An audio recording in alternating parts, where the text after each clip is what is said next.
By the time this video comes out, I will have just turned 28 because my birthday was in fact yesterday. And because I'm a stereotypical nostalgic Pisces, it got me thinking about the last 28 years of my life and what I've learned in that time. And I realized a lot of the things I've learned has actually come from books. So in this video, I'm going to be picking out 28 books that I've read in my life, including when I was a child, and telling you the main lessons that I've learned from them. And if you're new to the channel, hi, welcome, I'm Katarina. It is lovely to see you here. I make new videos every single Tuesday yapping about books, and if that's your jam, why not subscribe? The first two books I read them when I was super young, so I promise that the lessons get more serious as I go on. So the very first book that taught me something at I think 4 years old was The Very Hungry Caterpillar by Carle. This is an illustrated children's book that literally follows a very hungry caterpillar. Who knew? And we watch it devour through various types of foods during the span of a week. It basically eats everything in sight, grows huge, and then turns into a beautiful butterfly. This book genuinely taught me not to be scared of insects, and I'm not even kidding when I say that, because I hated creepy crawlies as a child, even butterflies. They just really freaked me out. I think I am better now, although I am still absolutely terrified of spiders, and I don't think any book is going to help me overcome that fear. But maybe on a deeper level, something that I learned as a child subconsciously is that change isn't always bad, as one day you'll be a beautiful butterfly yourself. Another book that shaped me as a kid was Room on the Broom by Julia Donaldson. This is another illustrated children's book that follows a witch and her cat, and she basically invites other animals to ride along her broom with her. And I believe she encounters a dragon, and the book is basically the drama that follows from that. I genuinely think this book taught me so much about witches and magic, and I genuinely think it's why I love the grungy, witchy, very spiritual aesthetic that I do now, because Halloween is literally my favorite holiday in the year. I just think it's so fun, and I love the very spooky vibes that come with it. And I genuinely think it's down to this book because it made witches look really cool, and it also made me love cats because I am a huge sucker for them and I'm dying to get a cat one day. Okay, moving on to some more serious lessons. The next book we have is Holes by Louis Sachar. This novel follows a young boy who is sent to a correctional boot camp in the Texan desert because he was falsely accused of theft. And at this camp, their punishment is literally to dig holes. The story explores the history of the area and how certain characters in the past have affected the ones in the story today. This was actually the first ever book I studied at school, and I absolutely loved it. It genuinely taught me how cool and clever books can be, as it was the first time that I had ever read a book with a complex narrative and also included a plot twist. And I would also say this book very much taught me a newfound appreciation for English teachers. I loved English classes as a kid. It was genuinely one of my favorite lessons. And shout out to my English teachers that taught me how to analyze books and see them in a completely new light. That was so cool, and I really, really respect you guys for that. For my next book, this is one I didn't read in school, I found it on my own. And you may roll your eyes at it, but I am not kidding when I say that it taught me a thing or two, and it's Twilight by Stephenie Meyer. You probably know what this story is about, but just in case you don't, we basically follow a teenage girl fall in love with a vampire. And the whole series is basically the aftermath of the drama that ensues from that. This is the book that taught me that I love books. And I genuinely think I would not love reading as much as I do today, and I probably wouldn't have had a YouTube channel if it wasn't for this book. Which is bananas to say, I know, but 12-year-old me was utterly obsessed with how this book made her feel. It also hilariously taught me to be terrified of pregnancy, because Breaking Dawn literally scarred me. My parents did not have to worry about teen pregnancy in their household because I had Twilight. I was good. Moving on to something even more scarier, this next book taught me a lot of things, and that's Animal Farm by George Orwell. This book is a political allegory, and it's basically centered around a farm where one day the farm animals decide to revolt against their human farmer. And they aim to create a society where all the animals are equal and free. However, the pigs end up corrupting this power and end up as tyrants. And the story ultimately critiques the Russian Revolution and the rise of the Soviet Union. This book was huge for me in terms of life lessons, because I'm sure I've mentioned this before, but this novel was literally my political awakening, as I read it in school, and it just taught me so much about politics and governments and dictatorship. I also remember being utterly mind blown that this book was banned. It also taught me the huge political impacts that literature can have on the world, and it can ultimately change the course of history, which I find utterly crazy. So yeah, young teenager me was amazed by this book and learned a lot from it. Moving on to fantasy, I also learned a lot from this book, and that's Harry Potter and the Philosopher's Stone by J.K. Rowling, and pretty much the whole series of Harry Potter. I assume everyone knows what this story is about, but just in case you are new to this planet, the story follows a young boy who one day discovers he's a wizard, and he's sent to this magical school to learn witchcraft and wizardry. And there he makes friends as well as enemies, and the series basically follows his adventures. Harry Potter is probably my favorite series of all time. It absolutely changed my life the first time I read the books. I was utterly obsessed with them. I've watched the films as early as I can remember from a super young age, but when I read the books as a teenager, I was obsessed with them. They honestly changed my life. And it taught me a lot of things, including how friends can literally get you through the worst times in your life, how corrupt governments can lie to you and hide a lot of suspicious activity that's going on. And it also made me really want to move to London. And I'm here now. So it clearly did teach me a lot of things. Another amazing series I read as a teenager was The Hunger Games by Suzanne Collins. This story follows a teenager girl living in a post-apocalyptic nation where the capital have complete control over all the other districts. And they host this annual Hunger Games where a boy and a girl from each of the districts compete in a televised battle royale to the death. Like with Animal Farm and Harry Potter, this book also taught me how corrupt governments can be, especially when they're led by bitter, white, old men. It's hard to even call this apocalyptic fiction because I honestly feel like we're seeing the Hunger Games being played out today. But on a lighter note, this book taught me so much when it came to fandom culture, because I read this book when the era of social media was really popping off, especially Tumblr. And I loved being part of a community where we all read a book and discussed it and made memes of it. It was just so fun and inclusive. And at the time, it felt really exciting and new. And I think that's why I love making YouTube videos for that reason. I like hearing other people's opinions and talking about it, and it's just something that's really interesting. Another book that was also everywhere on Tumblr was The Perks of Being a Wallflower by Stephen Chbosky. This is a coming-of-age American novel set in the early 1990s, and it's centered around a shy and introverted teenager, but he's also very observant, and we follow him throughout his freshman year of high school. In the novel, we follow his unconventional style of thinking as he navigates interactions with his family and friends. I'm super glad I read this book when I was the same age as the characters in the book, because it taught me that the dynamics of the people you know, especially your friends and within these friendship circles, begin to change when you become a teenager. And that for me was really comforting because I was seeing that happen with my own friends, and if I didn't read this book, I think I would have felt really isolated and lonely because of that. The book also had this line, which, and when I say it out loud, you're gonna find it really cringe and cheesy because I'm sure that it was made like into a meme afterwards, especially on Tumblr. And it's the line of, "We accept the love we think we deserve," which, to be honest, really helped me understand a lot of things when it came to people in relationships, because some of the most amazing people I know dated awful people, and it made me understand that like it wasn't anything to do with them, it was about their own self-confidence and how they saw themselves and their own self-esteem, which really impacted me in raising my standards in never being around someone who I thought didn't deserve me. Speaking of deserving, this next book definitely deserves to be on this list because it taught me so much, and that's The Handmaid's Tale by Margaret Atwood. This is a dystopian novel set in the world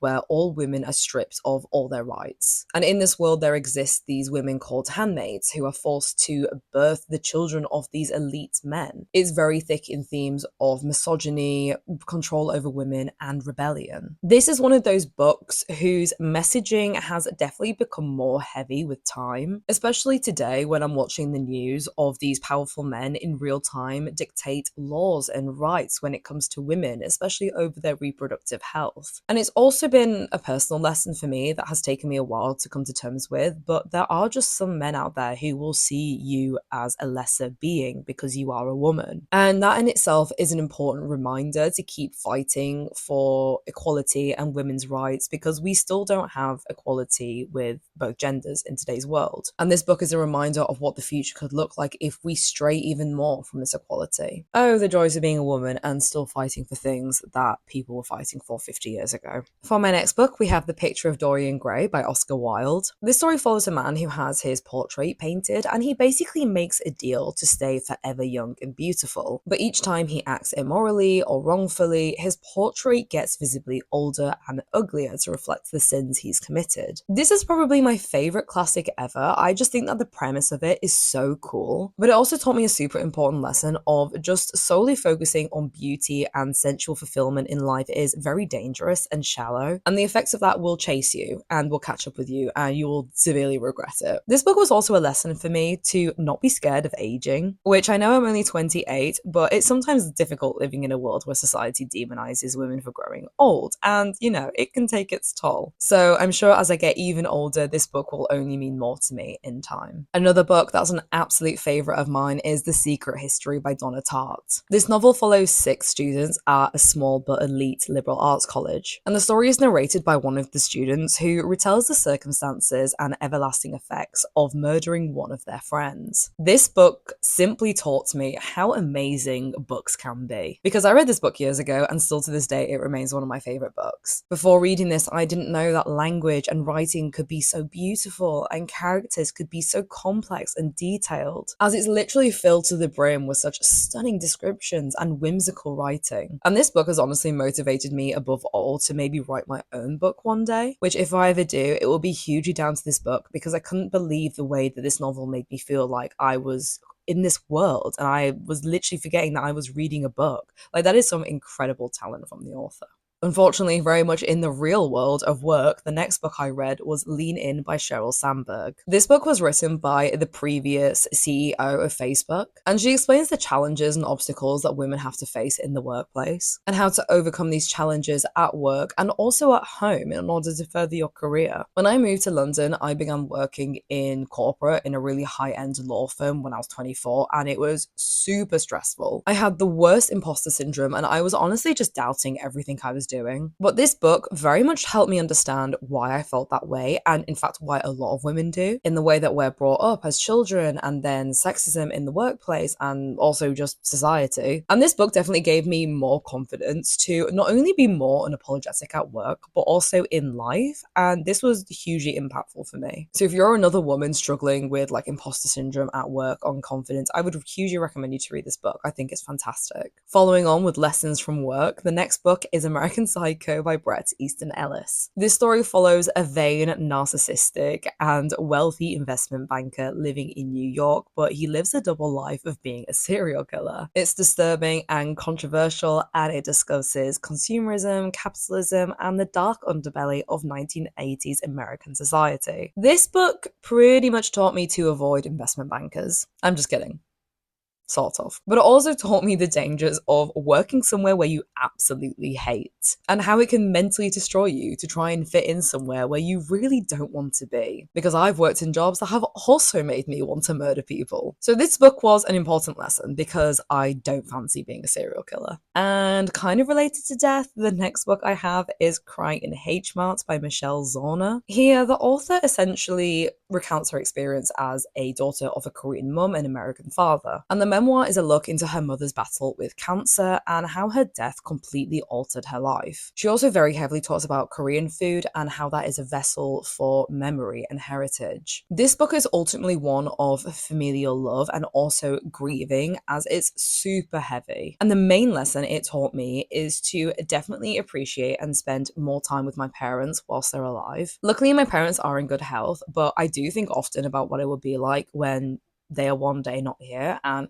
it literally makes me spiral every single time, so I can't talk about it for too long. But this definitely made me appreciate the little things when I'm with them, especially my mum's cooking, because no one cooks like her. She's half Ukrainian, half Iraqi, so she literally throws together the most bizarre things, but it is amazing, and it's something that I very much appreciate. Moving on to something a little bit lighter, the next book I have is Everything I Know About Love by Dolly Alderton. This is a autobiographical memoir of the author in her 20s, and it not only covers her love life, as the title alludes to, but so many other things like her jobs and her friends. This was such a pleasantly surprising book, because I thought it was going to just give relationship advice, but it turned out to be the most gorgeous book ever, and honestly the most perfect one to read in your 20s. And it very much taught me that in life, the friendships you make are going to be more important than your relationships, and this book is ultimately a celebration of female friendship. And it made me realize I get such a unique love and fulfillment from my friends that that I have never experienced with any of my ex-boyfriends, and that is something I definitely want to nurture and grow. And that is something that I want to have for as long as possible, because it always makes me sad when I see people who are just stuck to their partner and leave all their friends behind. I think that is not what life is about. And I think I already knew that before reading this book, but this book very much cemented that, and I just think it is fantastic. Another book that taught me so much about female friendship was My Brilliant Friend by Elena Ferrante. This novel is set in a working class neighborhood in Naples, Italy, and we follow the lives and friendship of two girls from childhood to adolescence. As they grow, their friendship evolves in a form of love but also competition, with each girl pushing each other to excel in different ways. This is one of those books that I just wish that I had read earlier in life, as it taught me so much about the complexities of female friendship. It showcases the compassion and love that female bonds can have, but also the jealousy and resentment that can come with it, even if there aren't any negative feelings there. It's one of those books that I genuinely think has made me a better friend as a result from reading it, as I've understood now why certain things don't go smoothly in a friendship and what to do in order to overcome that. Another very female-focused book is Period of Power by Maisie Hill. This is essentially a guide on menstruation, and it explains how different hormones in your body make you feel certain ways during different points in your cycle. And it gives you solid advice on how to adapt your lifestyle of what works best for your body during these different phases. I find it crazy how little women are taught about our menstrual cycles, as it has so much of a bigger impact on us than we realize. And this book taught me so much in why I feel certain things. For example, like with ovulation, the body produces certain hormones to give us energy. And obviously back in prehistoric times, this was so that women could have the energy to go after men and get pregnant, to reproduce. But the book says we should harness this extra energy in different ways. We can be more productive, we can exercise, and it's really interesting to read. I also have PCOS, which is polycystic ovary syndrome, and I have irregular periods, and this really helped me understand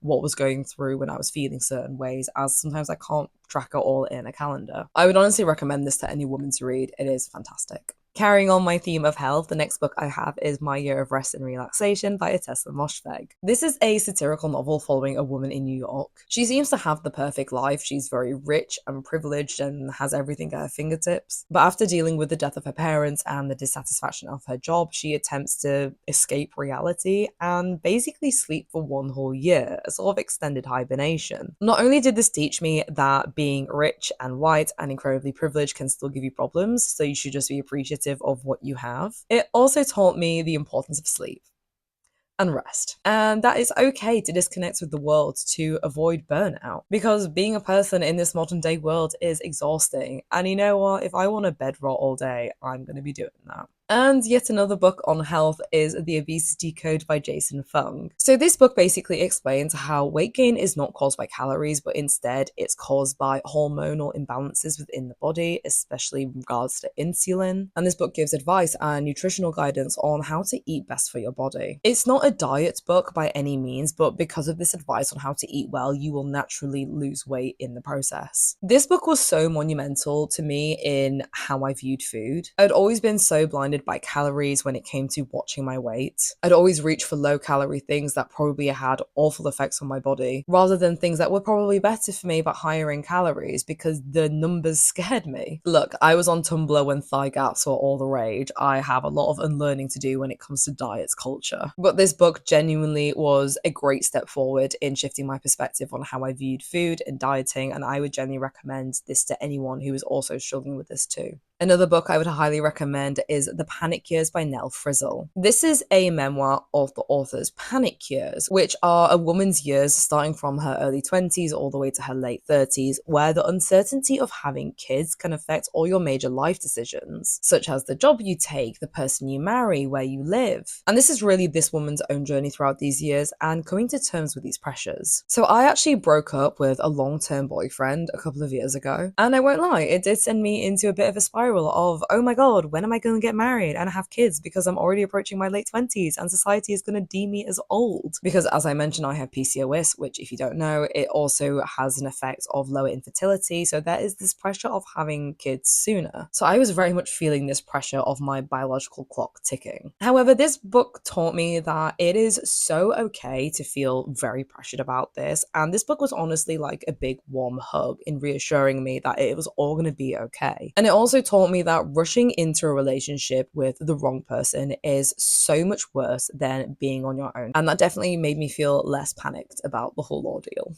The next book also felt hugely comforting, and that was Letters to a Young Poet by Rainer Maria Rilke. This is a collection of 10 letters that the poet Rilke all addressed to a young and up-and-coming poet who originally wanted his advice on his work, but Rilke ended up giving him advice in general about life and just everything in between. I mean, it's a book with a lot of advice, so there are a lot of life lessons here, but one that particularly stuck with me is this whole idea of trusting the process. It taught me that it's okay to live with questions rather than seeking immediate answers for everything, as in time you will gain the answers to these questions when it's right for you. For example, one question I always ponder is this current job right for me? Do I like it? Is this what I want to do? But after reading this book, it kind of taught me that I needed to live life and experience things in the real world to understand what I like and then eventually what job would suit me, rather than just hopping from job to job hoping I'd find the answer. Some things require a bit more time and patience. The next book that hugely impacted me was A Life of Pi by Jan Mattel. This is a philosophical novel about an Indian boy who is stranded on a lifeboat for 227 days with a tiger. It's very heavy in themes of symbolism, spirituality, and how the nature of reality is perceived. I'm not gonna lie, I was genuinely surprised when I loved this book as much as I did, because I watched the film ages ago and I was like, that was kind of boring. But I loved the book because it delved so much further into the power of storytelling and the philosophical teachings within it. I found so eye-opening. And it very much taught me to have faith in things even if you don't feel like they'll work out. And having an active imagination can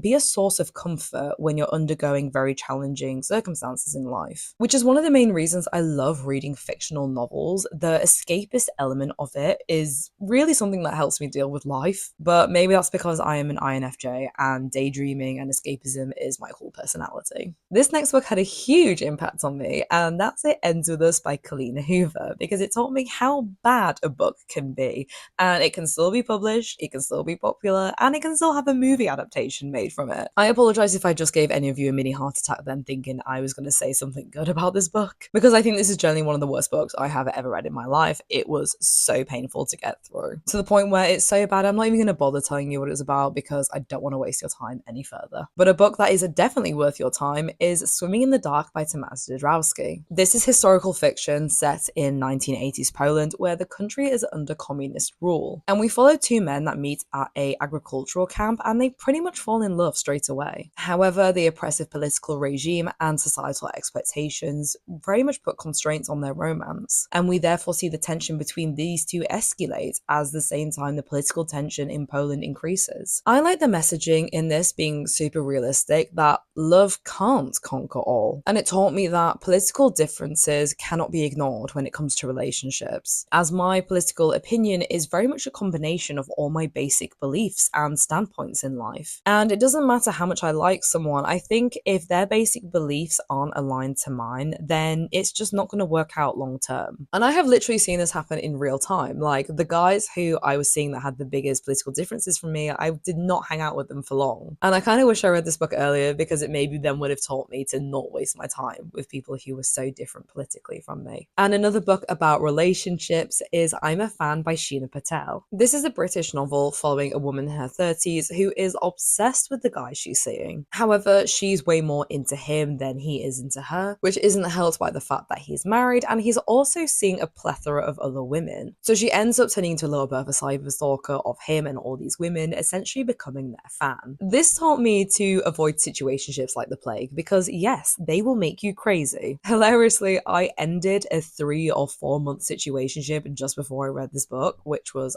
actual hell. Like, my body was trying to tell me, like, my skin was breaking out so badly I could barely sleep, and I was like, oh my god, am I dying? What's happening to me? And I think if I didn't read this book after that happened, I would have been like, oh, it was just that guy, this is just a one case scenario, the next one will be different. But then I read the book and then I was like, oh, maybe I should have seen the signs that he's scared of commitment and just not that into me. A humbling and hellish experience for sure, but hopefully I'm never going to put myself through that again, because this book taught me that it does not get any better.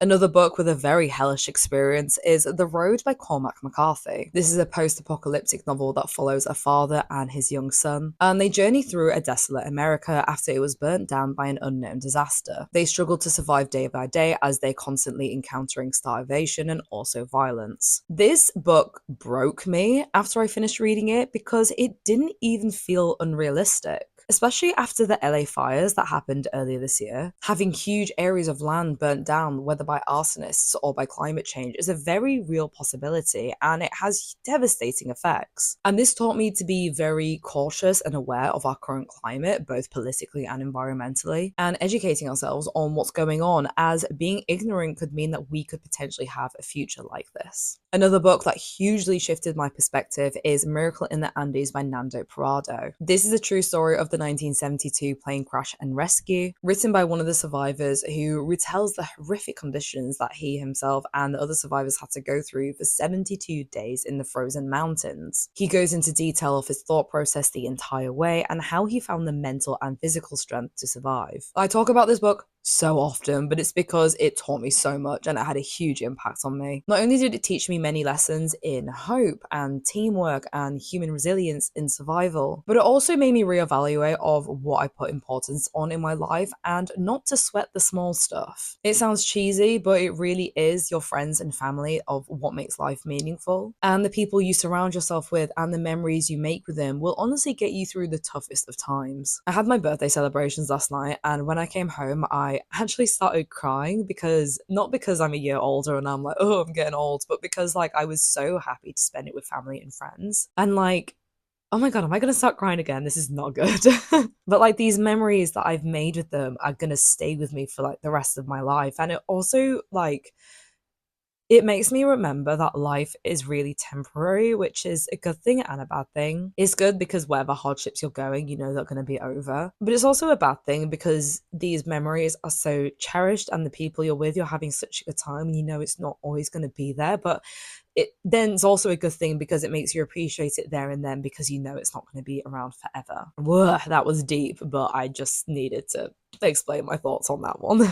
And finally, the last book I'm going to tell you about is the most recent I've read, so it's actually been the most recent lesson I've learned, and that's Betty by Tiffany McDaniel. This follows a girl who is half white and half Cherokee, and we follow her throughout her entire adolescence as she grows up in a very rural but racist Ohio in the mid-20th century. She's born into a big family and her life is very much influenced by her dad and her Cherokee heritage, and it's very heavy in themes of poverty and discrimination and how trauma can trickle through generations. So as a child, I grew up in a very white area to the point where I was literally the only non-white kid in my class, and I think there was literally 3 other kids of color in my entire school, and I was picked on as a child for being different, and the bullying that this girl faces in the book really struck a chord with me in a way that I didn't expect, and it taught me that discrimination from kids is never personal. It's very much a product of their parents, which I kind of knew already, but this book helped me understand why this happens. And it also taught me the importance of forgiving these kids later in life. You know, it isn't weakness, if anything, it is closure because it helps you heal. Because harboring onto this resentment will only weigh you down and the other people in your life that you're close to as a result. And that's still something that I am still learning to deal with. And I think that this book was very much impactful in helping me get there. And on that bombshell of a book, there we have it, team. Those are some of the lessons that I have learned throughout the 28 years of my life from books. I'm really interested to hear from you guys. What are some of the books that have taught you the biggest lessons in your life? I want to read more influential books that will break me, but in a good way. So please leave any recommendations or suggestions you have in the comments. I would love to read them. If you enjoyed this video or want to wish me a happy birthday, please drop a like down below. It really means the absolute world to me. And if you're new here, please subscribe. I make new videos about books every single Tuesday. Feel free to also follow me on Goodreads where I update what books I'm reading in real time. And feel free to also follow me on my Instagram. I post more personal stuff on there, but I also post books as soon as I finish reading them, letting you know what they're about and also why I rated them out of 10. And as always, thank you so much to my returning subscribers for being here with me. It honestly means so much to me, and I am so thankful that you're here whilst I'm continuing into this next year of my life. I love you so much, and I will see you in the next one.